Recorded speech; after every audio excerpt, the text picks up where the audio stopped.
अगर ये क्वेश्चन आपसे बन गया तो आप समझ जाइए कि आपकी तैयारी बहुत अच्छी हो चुकी है।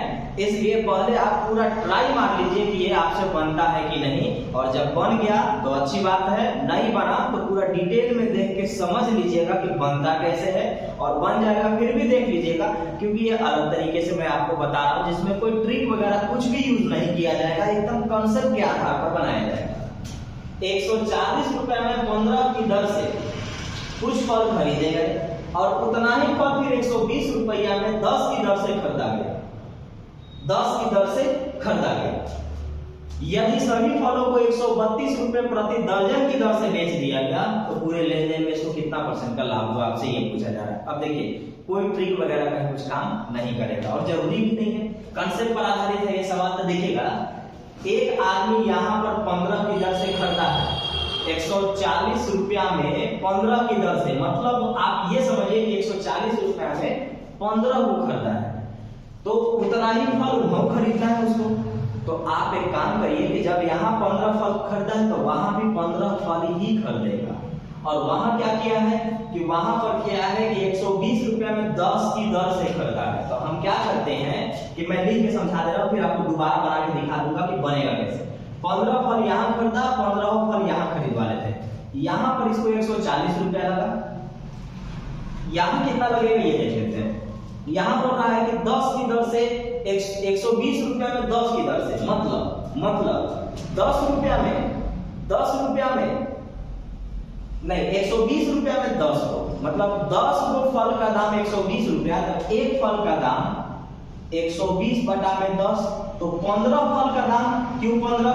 क्योंकि जब मैं 15 फल यहाँ खरीदा हूं तो यहाँ भी 15 फल ही खरीदेंगे। तो ये रहा मेरे पास 180। अब देखिएगा 140 में यहाँ खरीदे हैं और 180 में यहाँ हम खरीदे हैं, तो हम खरीद कितने लिए? तो 8 और 4 12, 2 और 1 3, 320 रुपया में खरीदे हैं कै वो 30 को। क्यों?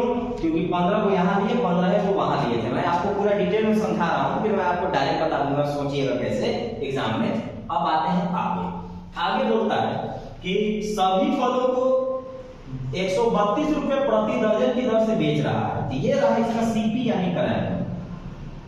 अब आइए एसपी यानी विक्रय पर आ जाइए। अब यहाँ पर बोल रहा है कि 132 रुपए प्रति दर्जन का मतलब हुआ एक दर्जन में 12 को, और 12 को का दाम 132 रुपया है। तो जब हम यहाँ पर 15 और 15 30 को खरीदे हैं तो 30 को ना हम बेचेंगे, 30 को खरीदे हैं तो 30 को ही बेचेंगे। तो हम क्या करेंगे, कहेंगे कि 12 को का दाम 132 रुपया, 12 को का दाम 132 रुपया, तो एगो का दाम 12 एकम 12, 12 एकम 12, एगो का दाम 11 रुपया। तो एगो का दाम 11 रुपया, तो 30 गो के दाम कै रुपया? 330 रुपया।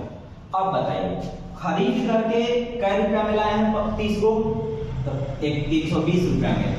बेचे कै वो है? बेचे हैं 30 गो, कितना में? 330 रुपया में। लाभ कितने का हुआ? लाभ मतलब प्रॉफिट हुआ 10 रुपए का। तो लाभ परसेंट निकाल लेते हैं।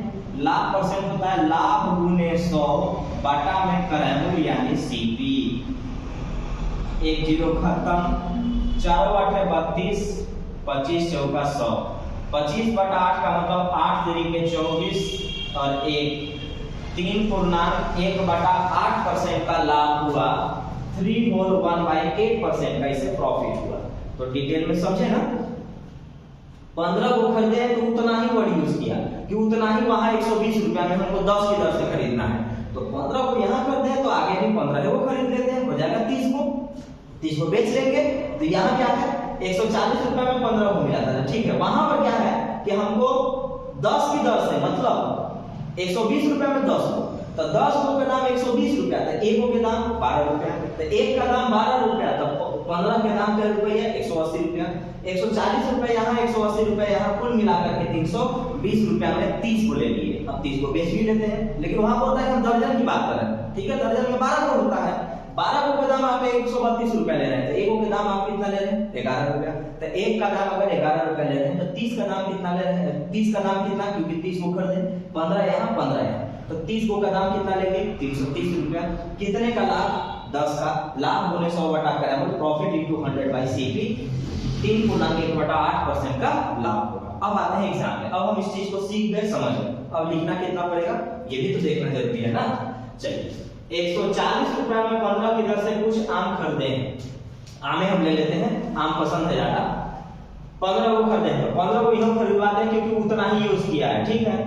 120 रुपया में 10 की दर से मतलब एक का दाम 12 रुपया, क्योंकि भाग दे दिए एक का दाम 12 रुपया तो 15 का दाम 180, 180 और 340, 180 और 140 320, 320 में कर देंगे। आगे बोलता है कि 132 रुपए प्रति दर्जन बेचेंगे। 132 रुपए प्रति दर्जन का मतलब एक दर्जन में 12 हो, 12 का दाम 132, एक का दाम 11, एक का दाम 11 तो 30 का दाम 11 या 33, 330 रुपया। लाभ हुआ 10 का, लाभ होने 100 बटा में करेंगे खत्म, 8 बार में 25 बार में। इससे ज्यादा मत लिखिएगा ना, सीखने और समझने के लिए ये पूरा डिटेल का सॉल्यूशन होता है। प्रैक्टिस करना है, जितना ज्यादा प्रैक्टिस करेंगे उतना छोटा होता चला जाएगा और आराम से आप आंसर बना सकते हैं। तो वीडियो अच्छा लगा होगा तो लाइक शेयर और कमेंट जरूर करिएगा और हर क्वेश्चन का डिटेल सॉल्यूशन पाने के लिए जरूर फॉलो करें।